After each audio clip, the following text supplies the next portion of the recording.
ദൈവത്തിൻ്റെ അതിപരിശുദ്ധമായ നാമം വാഴ്ത്തപ്പെടുമാറാകട്ടെ.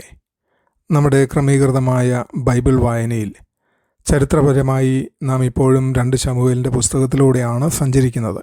എന്നാൽ അതിനിടയിൽ ഇന്ന് നാം 1 ദിനവൃത്താന്തം 3 മുതൽ 5 വരെയുള്ളതായ പുസ്തകത്തിൽ നിന്നാണ് ധ്യാനിക്കുന്നത്.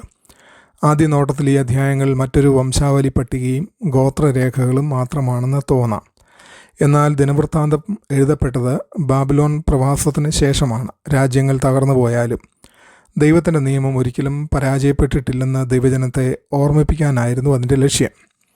2 ശമൂവേൽ ദാവീദിൻ്റെ വിജയങ്ങളും പരാജയങ്ങളും രാജത്വവും രേഖപ്പെടുത്തുമ്പോൾ 1 ദിനവൃത്താന്തം ദാവീദ് എന്തുകൊണ്ടാണ് ഇത്ര പ്രാധാന്യമുള്ളത് എന്ന് നമ്മെ പഠിപ്പിക്കുന്നു.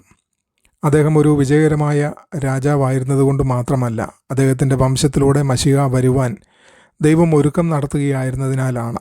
അതുകൊണ്ട് ഈ അധ്യായങ്ങൾ നമ്മുടെ ദൃഷ്ടിയെ ഭൂമിയിലെ ചരിത്രത്തിൽ നിന്ന് വീണ്ടെടുപ്പിൻ്റെ ചരിത്രത്തിലേക്ക് ഉയർത്തുന്നു. അധ്യായം 3 നാം പ്രവേശിക്കുമ്പോൾ ദാവീദിൻ്റെ സന്തതികളെക്കുറിച്ചാണ് ആരംഭിക്കുന്നത്.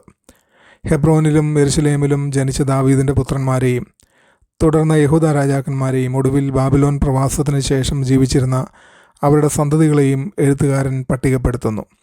ഇവിടെ ഒരു മനോഹരമായ സത്യം നമുക്ക് കാണാൻ കഴിയും. ഈ രാജാക്കന്മാരിൽ പലരും ദയനീയമായി പരാജയപ്പെട്ടു. ചിലർ വിഗ്രഹാരാധകരായി മാറി. മറ്റു ചിലർ ജനത്തെ ഭയങ്കരമായ പാപത്തിലേക്ക് നയിച്ചു. ഒടുവിൽ യെരുശലേം നശിപ്പിക്കപ്പെടുകയും രാജകുടുംബം പ്രവാസത്തിലേക്ക് കൊണ്ടുപോകപ്പെടുകയും ചെയ്തു.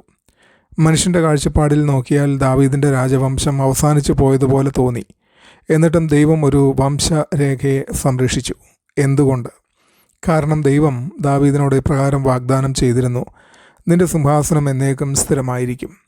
ഈ വംശാവലി പ്രവാസത്തിന് ശേഷവും തുടരുന്നതിലൂടെ ഇസ്രായേലിന് രാജ്യം നഷ്ടപ്പെട്ടാലും ദൈവത്തിന് തൻ്റെ വാഗ്ദാനം നഷ്ടപ്പെട്ടിട്ടില്ലെന്ന് കാണിക്കുന്നു. നൂറ്റാണ്ടുകൾക്ക് ശേഷം യേശുക്രിസ്തു ഈ വംശത്തിൽ നിന്നാണ് ജനിച്ചത്. മനുഷ്യർ തകർന്ന കുടുംബവൃക്ഷമായി കണ്ടതിനെ ദൈവം നിശബ്ദമായി രക്ഷയുടെ വൃക്ഷമായി വളർത്തിക്കൊണ്ടിരുന്നു.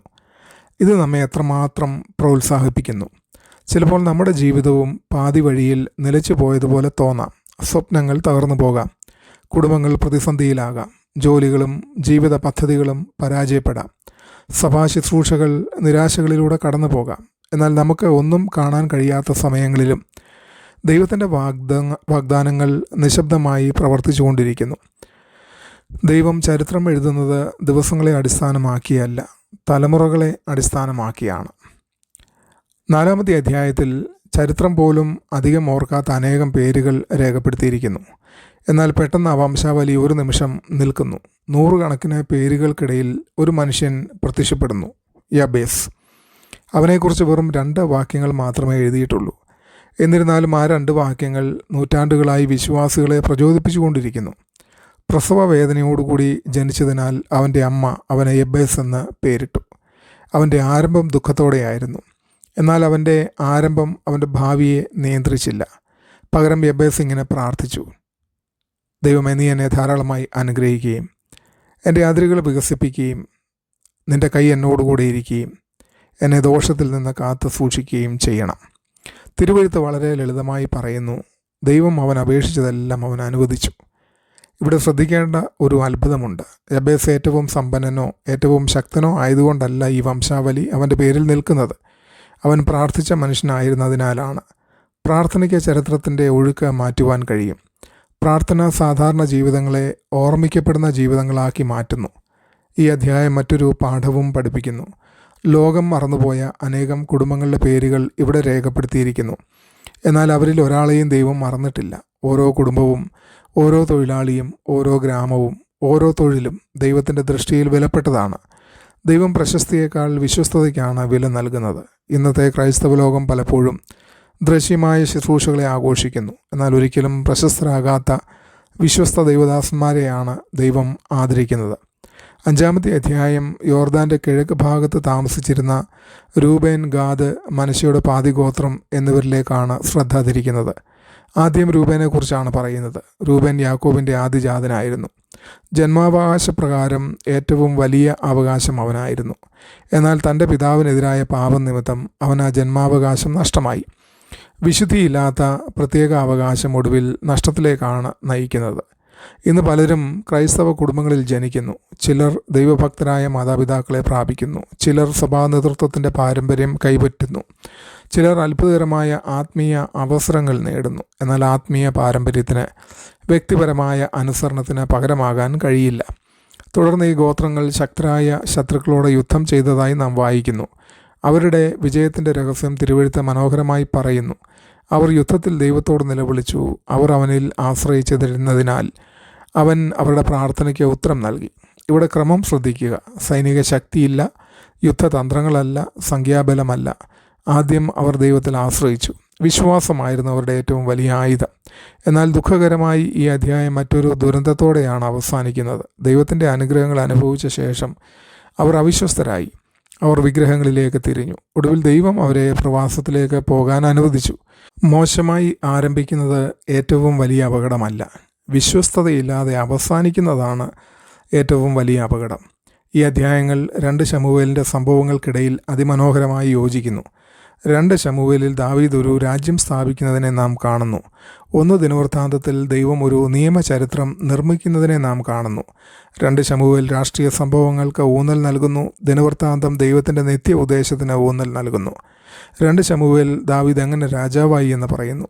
ദിനവൃത്താന്തം ദാവീദ് എന്തുകൊണ്ട് രാജാവായി എന്ന് ഓർമ്മിപ്പിക്കുന്നു. കാരണം ദാവീദിലൂടെ ദൈവം ഒടുവിൽ രാജാതിരാജനായ യേശുക്രിസ്തുവിനെ ലോകത്തിലേക്ക് കൊണ്ടുവരികയായിരുന്നു.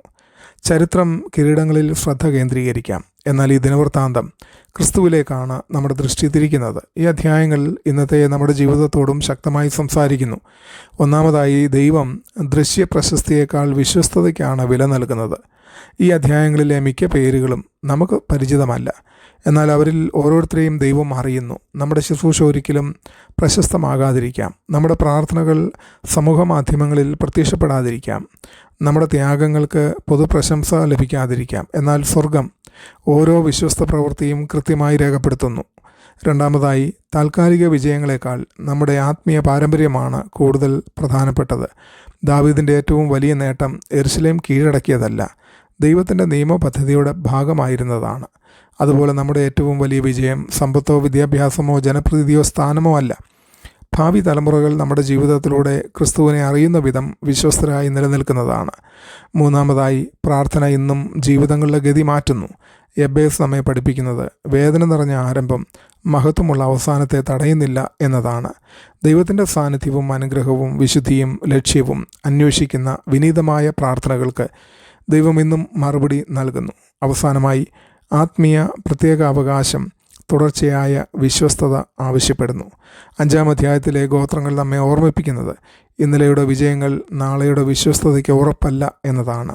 ഓരോ തലമുറയും വീണ്ടും വീണ്ടും അനുസരണം തിരഞ്ഞെടുക്കണം. ഇന്ന് നാം ചിന്തിക്കേണ്ടുന്നത്, ഞാൻ എൻ്റെ ഭൗമിക ചരിത്രം മാത്രമാണോ നിർമ്മിക്കുന്നത്, അതോ ദൈവത്തിൻ്റെ നിത്യചരിത്രത്തിൻ്റെ ഭാഗമായി തീരുകയാണോ? വരും തലമുറകൾക്ക് ഞാൻ എൻ്റെ പേര് മാത്രമാണോ കൈമാറുന്നത്, അതോ എൻ്റെ വിശ്വാസവും? നമ്മുടെ മക്കൾക്ക് നാം നൽകാവുന്ന ഏറ്റവും വലിയ അവകാശം സ്വത്തോ വിജയമോ അല്ല, ദൈവത്തിൽ നിരന്തരം ആശ്രയിക്കുകയും അവനെ അനുസരിക്കുകയും അവനെ മഹത്വപ്പെടുത്തുകയും ചെയ്ത ഒരു ജീവിതമാണ്. ലോകത്തിൻ്റെ കാഴ്ചയിൽ നമ്മുടെ പേര് നിസ്സാരമായി തോന്നിയാലും ദൈവത്തിൻ്റെ ദൃഷ്ടിയിൽ അതൊരിക്കലും നിസ്സാരമല്ലെന്ന് കർത്താവ് നമ്മെ ഓർമ്മിപ്പിക്കുന്നു. ഓരോ വംശാവലിയും സൂക്ഷ്മമായി സംരക്ഷിച്ച ദൈവം തന്നെയാണ് തൻ്റെ ഓരോ മക്കളെയും പേര് പറഞ്ഞ് അറിയുന്നത്, ഓരോ വിശ്വസ്ത പ്രവൃത്തിയും ഓർക്കുന്നത്, വിശ്വാസത്തോടെയുള്ള പ്രാർത്ഥനകൾക്ക് ഉത്തരം നൽകുന്നത്. തൻ്റെ എല്ലാ വാഗ്ദാനങ്ങളും തൻ്റെ തികഞ്ഞ സമയത്ത് നിവർത്തിക്കും. ഈ വചനങ്ങളാൽ ഇന്ന് ദൈവം നമ്മെ എല്ലാവരെയും അനുഗ്രഹിക്കട്ടെ. ആമേൻ.